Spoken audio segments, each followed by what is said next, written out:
Bonjour, vous êtes sur JurisWin et aujourd'hui on va voir 5 conseils. Je me prends des glands sur la gueule. On va la refaire. Bonjour, vous êtes sur JurisWin et aujourd'hui nous allons voir 5 conseils pour réussir CTD et obtenir plus facilement sa licence de droit.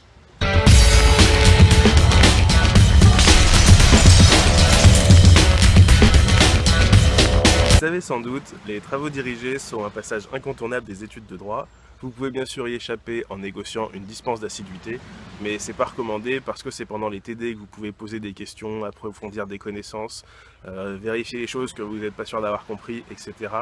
Par ailleurs, la note de TD compte pour 50 à 75% de la note finale, donc c'est quand même pas mal d'avoir une bonne note pour aborder les partiels en étant plus serein, parce que si vous avez 6 de moyenne en abordant les partiels, en général, ça va assez mal se passer.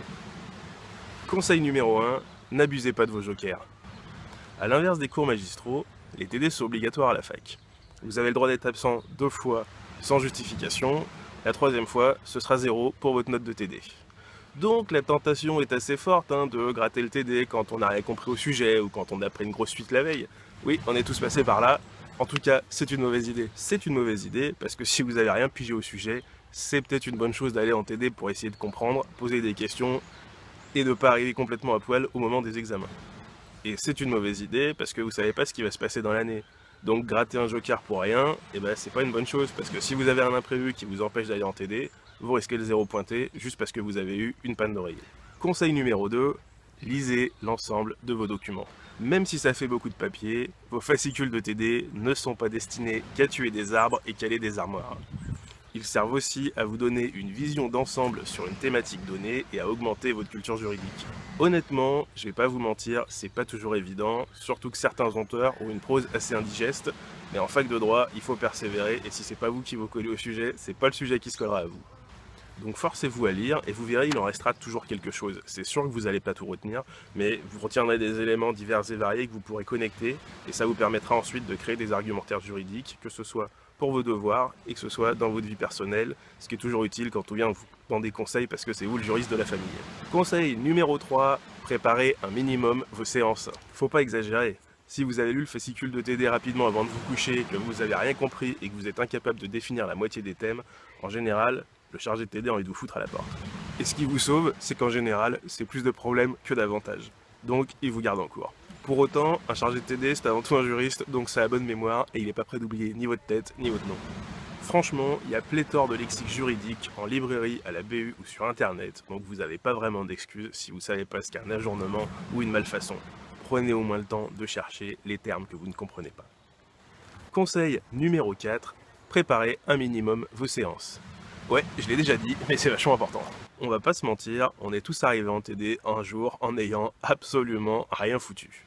Je devrais pas vous le dire comme ça, mais c'est pas si grave si ça arrive qu'une fois et que ça devient pas la norme. Mais le reste du temps, parcourir vite fait votre fascicule et chercher un mot dans le dico, ce sera quand même pas suffisant.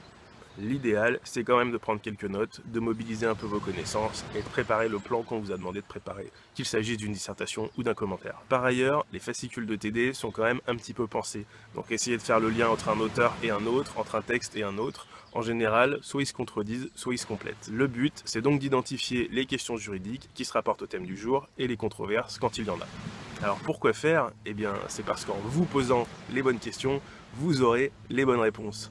Et si vous ne trouvez pas la réponse, c'est précisément le chargé de TD qui vous répondra. Conseil numéro 5, posez des questions et participez s'il vous plaît. J'ai déjà dit dans une autre vidéo, à part quelques égarés, la plupart des chargés de TD sont cool et de bonne volonté. Donc n'hésitez pas à participer, à poser des questions et à vous montrer intéressé, même si vous n'êtes pas sûr de ce que vous dites. De plus, en TD, vous êtes souvent noté sur votre participation, soit parce qu'il y a une note en tant que telle de participation orale, soit parce qu'il y a une bonification de votre moyenne. Et franchement, c'est toujours bon à prendre de passer de 9 ou 9,5 à 11 ou 11,5 parce qu'on a levé la main pour participer en TD.